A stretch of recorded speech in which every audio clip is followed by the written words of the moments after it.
Welcome to the Baleroc 10-man heroic guide within the Firelands raid series.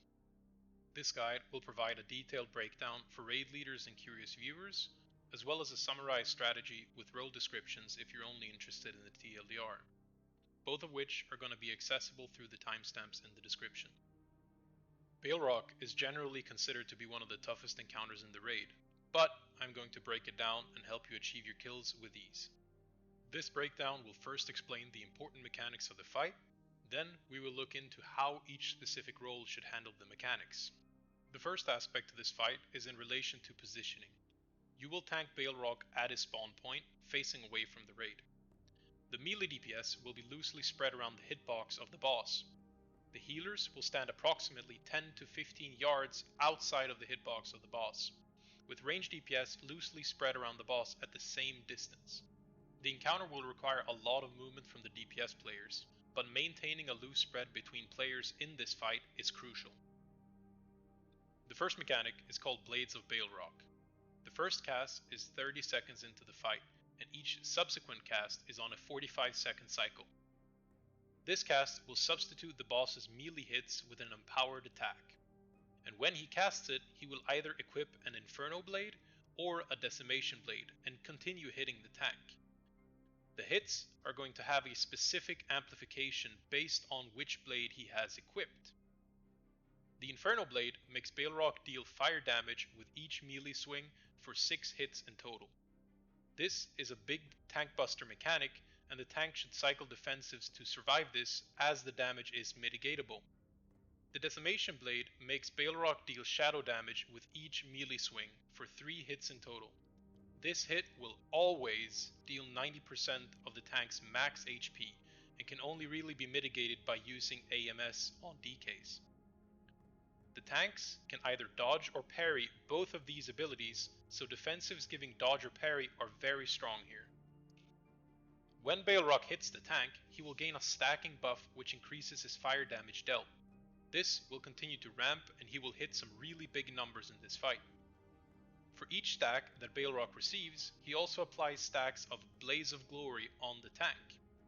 This buff will increase the tank's max HP and physical damage taken.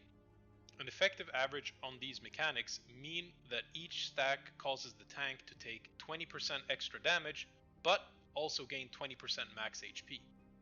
So how do the healers manage to keep the tank alive when his HP pool keeps increasing? We'll get to that part in a short while. The next mechanic that we will go through is called Countdown. This will create a link between 2 random players, excluding the tank, and the players will need to run on top of each other to remove the link before the timer expires. If the timer were to expire, it will essentially wipe the raid. One of the major mechanics which causes issues for 10-man groups is called Shards of Torment. The mechanic spawns a crystal on the ground approximately every 35 seconds, and they last for 27 seconds in total. The spawn point of the crystal is indicated by a purple beam on the ground, and it will appear after 7 seconds.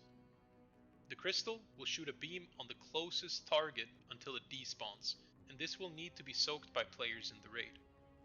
Only one player should soak the crystal at a time, and we will need to involve several players one by one to soak the crystal throughout the fight.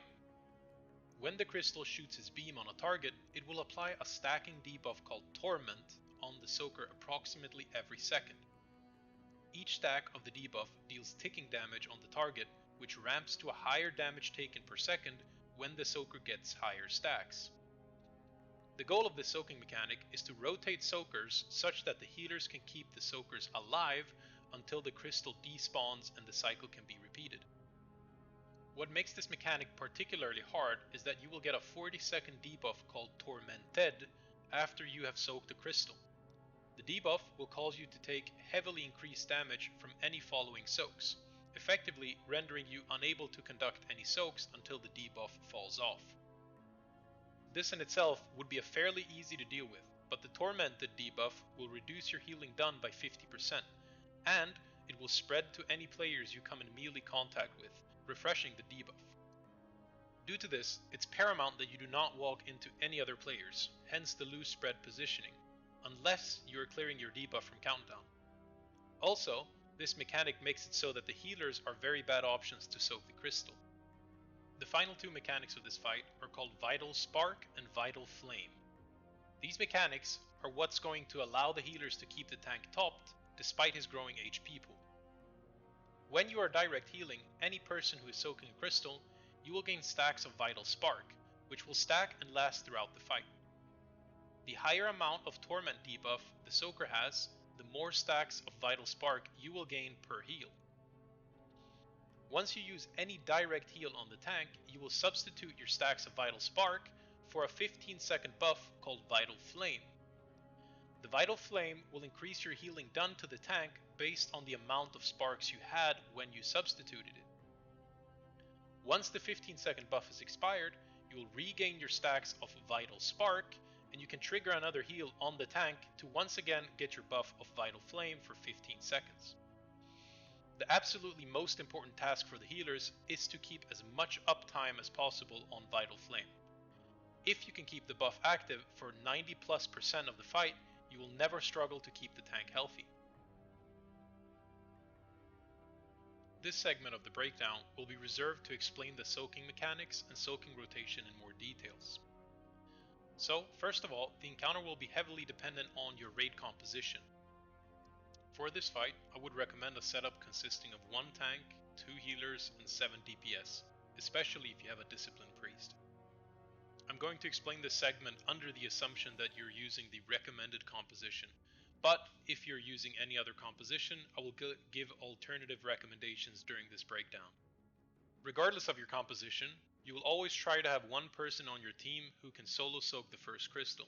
This means that they will take 26 stacks of Torment on their own, and it will require what I call a solo soaking class, as well as a coordination from your team. By applying this step to your raids, you will set your healers up for success for the rest of the fight. The only two classes which I would consider for solo soaking are Shadow Priests and Feral Druids. You can, if necessary, also solo soak with a Retribution Paladin, but this will require a lot more coordination from your group. Due to the strong defensives of Shadow Priests and Feral Druids, such as Dispersion and Survival Instincts, you're going to be able to soak all of the stacks and not die. The reason for the solo soak is because both healers will be able to spam heal the solo soaker and gain a lot of stacks of Vital Spark. A healer spam healing a solo soaker should be able to reach about 100 stacks of Vital Spark during the first crystal, and this should be enough to carry you through the entire fight without worrying about gaining more. While the healers are gaining these stacks, it's important for the main tank to roll a lot of defensives and receive external cooldowns from the healers if necessary to survive. For the rest of this portion, we are going to work under the assumption that the healers are able to get approximately 100 stacks of Vital Spark during the solo soak, and that a solo soak is actually conducted. If this is not possible with your composition, I would strongly recommend that your healers set a personal goal of getting to approximately 100 stacks of Vital Spark throughout the fight, and that you carry on with the soaking rotation per usual for the first crystal. So, let's talk a bit about the soaking rotation. Each crystal puts out 26 stacks of Torment on players. Some easy math will give us 3 viable options for how this can be handled. And before I present the options, it's worth noting that 9 stacks of Torment does approximately 145,000 damage cumulatively. This means that any person can almost survive 9 stacks of Torment without any heals. This fact will help us plan a soaking rotation so that our healers can focus on keeping the tank alive at all times. The first option, we will take 17 stacks on the first soaker and 9 on the subsequent one. The first soaker, taking 17 stacks, will require some healing attention and should only be done if you have big defensives such as Divine Protection, Dispersion, Survival Instincts, or something similar. The second option, we will take 13 stacks on the first soaker and 13 on the second one. This should only be done if you have 2 available soakers who both have defensive abilities. This option will require spot healing on both the soakers. The third option, we will take 9 stacks on the first soaker, 9 stacks on the second soaker, and 8 on the third soaker. And this option will require no defensives at all and will require next to no healing attention at all. So how do we know which soaking option we are going to apply to our fight? It's important for your raid leader to track the defensives of your team, as well as how many players are affected by the Tormented debuff. The objective will be split depending on what stage of the fight we are in. The majority of the time, we will try to make sure that we always have 2 available soakers for each crystal, as we can simply heal through the damage output if we need to.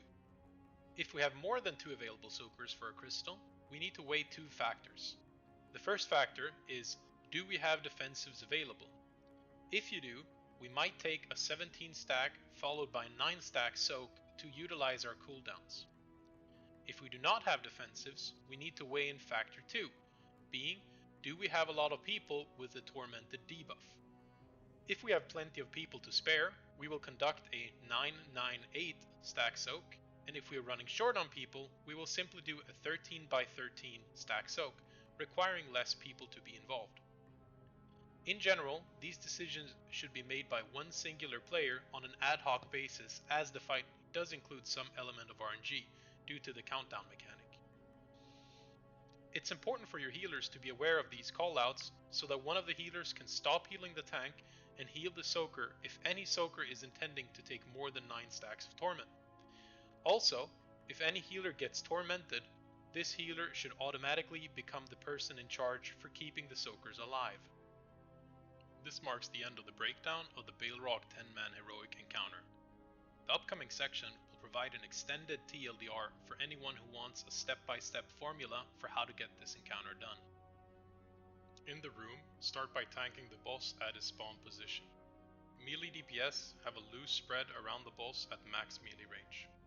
Healers will be about 10 yards away from max melee range in the center of the room. Range DPS will loosely spread around the team. For the first crystal spawn, both healers will tank the solo soaker, meaning that we will have one person who soaks 26 stacks. Please use a Shadow Priest or Feral Druid for this. When solo soaking, make sure that your big defensives are up for the entire duration, such as Survival Instincts and Dispersion. After the solo soak is done, the healer should have approximately 100 stacks of Vital Spark.